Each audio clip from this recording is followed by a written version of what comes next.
teammate knew and was able to really just take and run with it. Yeah, that was, a major point of contention. Is just each player's differences in their disadvantage. But we're going back into Jakal versus Lipden. This is the biggest thing, is that while Wario has a crazy good punish game, a lot of characters actually do on Wolf, the max spacing of the forward air can shut down a lot of what Wario wants to do. He has to kind of burst around it, or catch it like a higher fair on shield to get a nice juicy throw up there. Absolutely. There is a whole lot in the specific matchup that a character such as Wolf is able to do. Someone like Wario and Lipden, by extent, needs to be able to try to take as many kills as he can without the utilization of the WAF, so that he can save it for a rainy day, save it when he's down, and then really use it when it matters. Yeah, and another poking tool that Jakal has in this matchup is his max base nair. Just such an active move, whereas if Lipden doesn't quite get an early up tilt to use his fingers to beat it out, it'll just stop out most of his tools. He also uses his fingers on his up tilt. But we can see him now. He's doing a much better job at trying to play around these scrambles, getting much closer.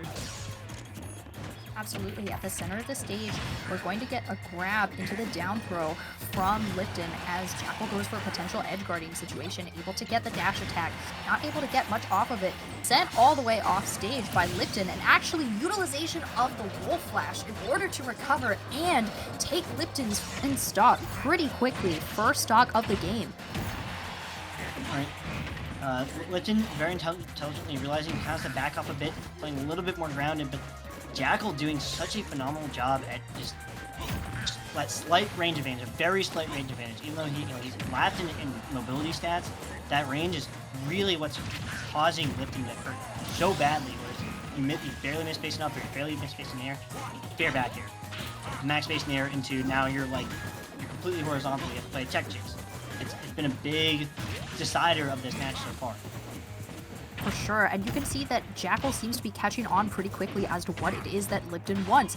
He is looking to overextend on purpose, and then Lipden able to find the stock just as he was doing there. Jakal unfortunately not able to react in time, and Lipden able to take his first stock, going back into neutral, coming in with the fair, and now the nair is coming out from Lipden as he's trying to catch some of Jakal's movements. Jakal able to send him off stage, utilization of his jab, the nair coming out from Lipden as these two are sort of contesting it at the center of the stage. Another nair from Jakal as he finds himself in advantage, going to go for the laser and then trying to land over him with the nair. However, Lipden coming back in and sort of just trying to plan his spacing accordingly around all of Jakal's movements, but it's just a lot as he's finding himself in disadvantage.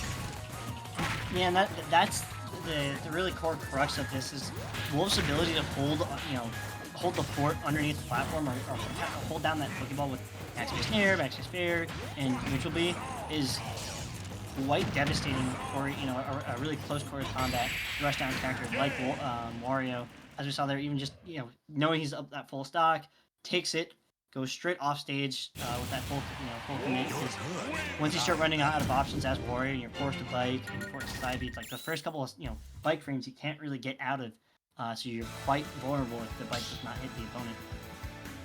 Absolutely, especially going straight off stage with that well-placed nair, able to go straight for the body of Wario and able to avoid the bike. So, absolutely wonderful stuff from Jakal game number 1 in a pretty definitive 2-stock.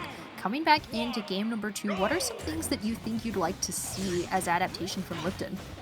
Yeah, Lipden's being caught out by a lot of times Jakal does a neutral jump and Lipden's already committed to an angle.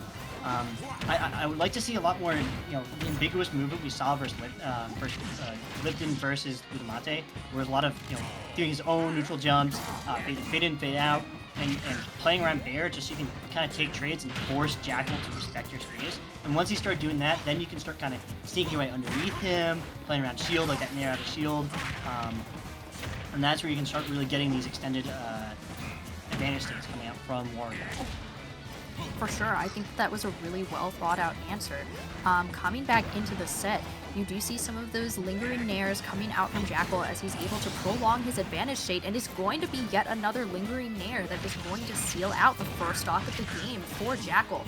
Able to get a whole lot off of those fairs into the shine, getting some up airs as well, the down air coming out from Lipden as he's able to sort of change the situation.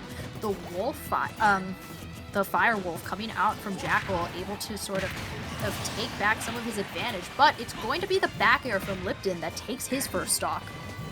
Yeah, the Nair 1 Bear, really, Nair 1, especially the first hit of Nair being so much bigger than Nair 2, allows Wario to get these kind of ambiguous and unintuitive air-to-air trades in his favor.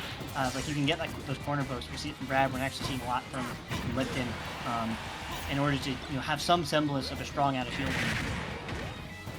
For sure, coming back into the center of the Pokeball, it's going to be Lipden who gets sent off stage by Jakal. Jakal looking for a nair, able to get it as he sends Lipden to the upper platform, trying to extend his combo as much as possible. Lipden just trying to look for something, but instead going to land in exactly the wrong place and losing yet another stock to Jakal and his full rage.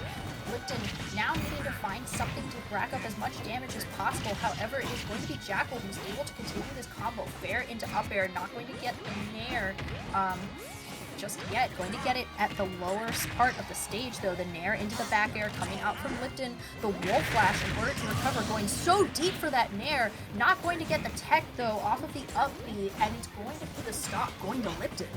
Yeah, kidnaps Jakal. Dyfus nowhere to be seen. But the biggest thing we saw in order to get that is that Lipden was actually at the beginning of that situation. His habit was being exposed. A lot of times, if his defense option does not work, he's been trying to swing out, and that's where Jakal's been getting these like 60% because he keeps trying to force an air out. But once he does get his footing, back on solid ground, he's able to reset, play around the shield dash, and his high burst speed. To force an extended ledge trap. I really like how he went all the way out there, knowing that he has double jump, he had waft just in case, and he had side B to play around. For sure, there's just so much that Jakal is really putting on Lipden's plate in order for him to deal with sort of forcing these panic scenarios out of Lipden, trying to come in and going to get contested by the nair, finding himself on the other side of the stage, the laser coming out from Jakal, and actually that is going to be the end of game number 1. The F-tilt coming out swinging, and that is, or game number 2 rather, for a 2-0, and now another game coming in which giving Lipden yet another chance at bringing it back. But all of that to say, I really do think that it was ultimately Jakal who held on to that lead so definitively. Yeah, it's just the spacing range. He played so well to the max ranges of his moves that Lipden couldn't quite kind of break that barrier. We saw the occasional it'd be more of a mid-space Jakal nair, and then Lipden would be able to hit the upper corners of his nair and get something going, like we saw the Nair 1 Bear, that last stock, the stock 2 of game 2, even stock 1 of game 2. We also saw where he was able to get a nair out of shield and even in stock 1, but he just couldn't really quite get past that, more tipper range, where he kept having to go forward air, dash tag, and neutral jump nair, and that's kind of what just